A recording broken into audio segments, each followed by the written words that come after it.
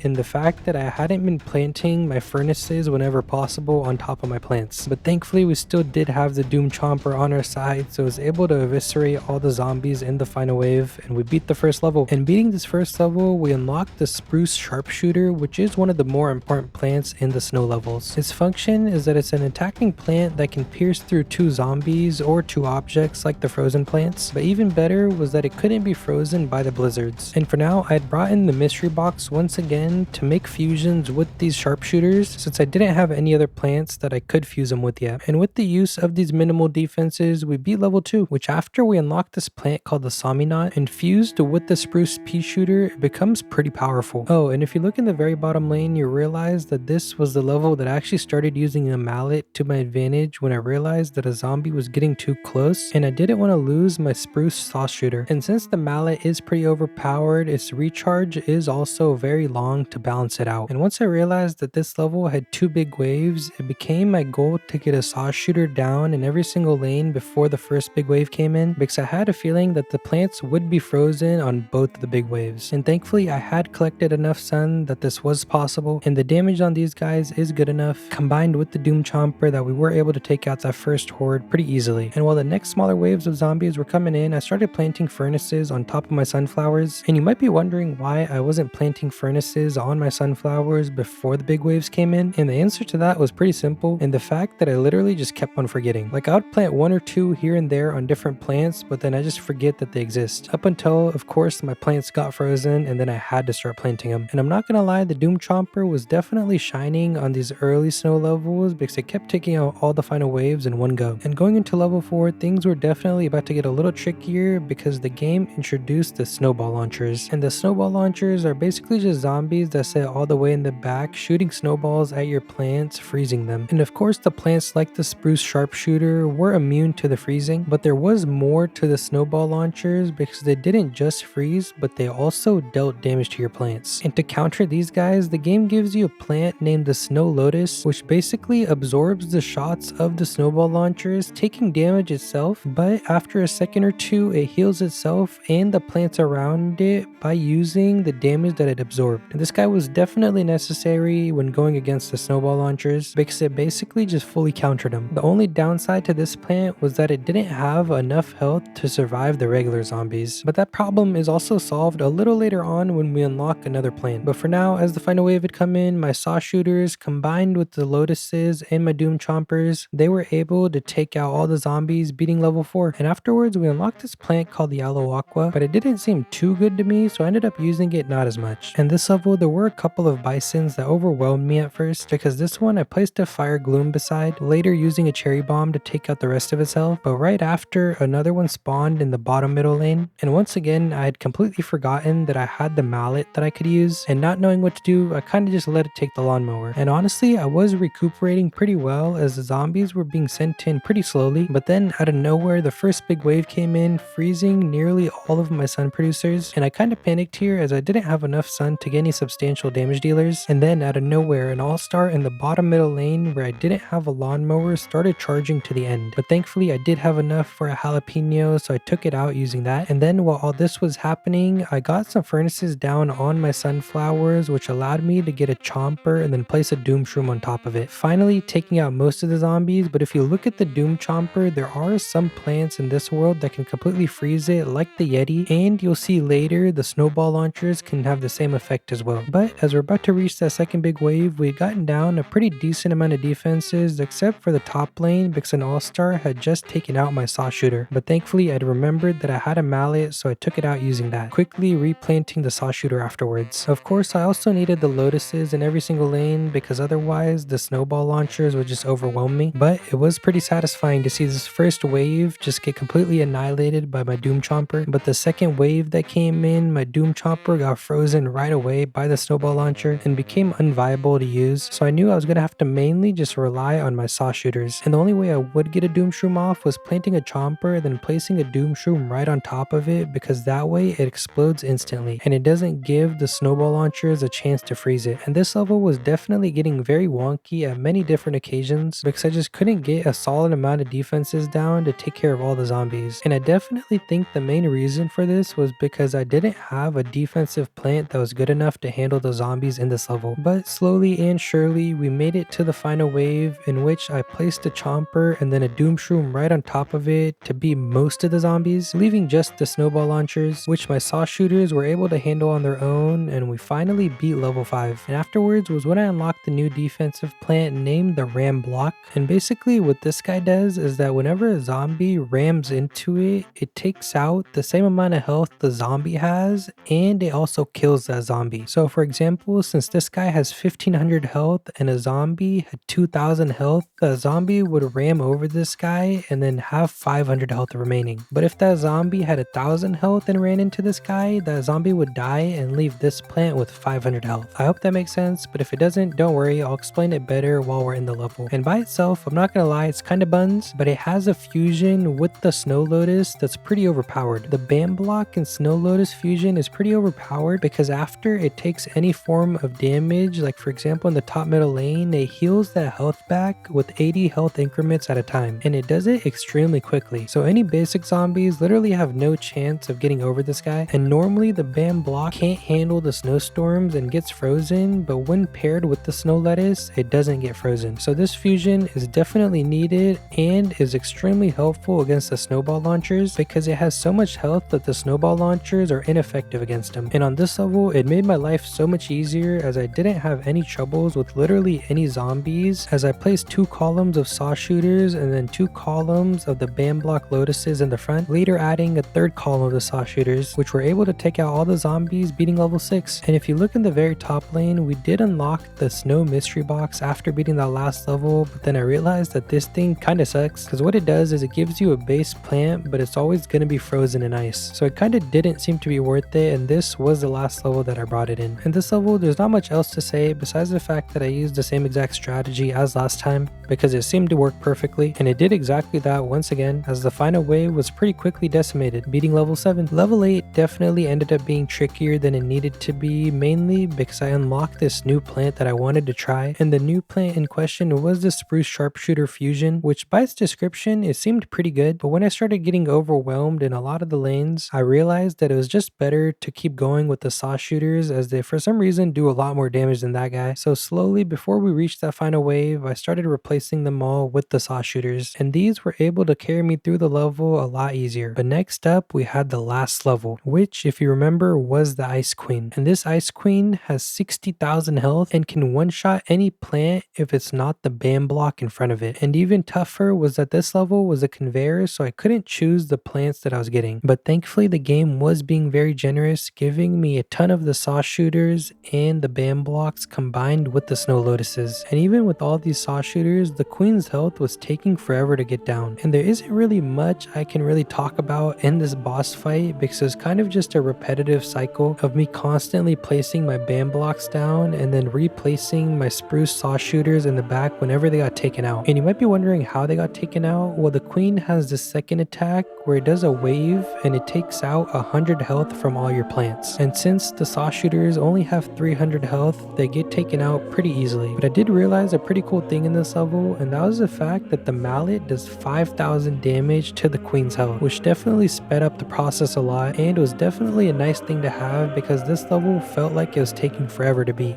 But slowly we dwindled the Queen's health down, using one last mallet on it to take it out, defeating the final boss of the base game. But the level wasn't completely over yet because we still had to beat the 4 big waves. But since the Queen had been taken out, we were able to get down a lot of saw shooters in the back who weren't going to be defeated anymore. And in doing so, our defenses had become too strong and the zombies had no way to get through them. And with that, we had now beaten the entire base game of PvZ Fusion. So I hope you enjoyed the video, and let me know down in the comments if you want me to play the rest of PvZ Fusion, because this was just the base game that I covered and there's an insane amount more to the game than just this, and I'm definitely excited to play more of it. Okay, bye bye.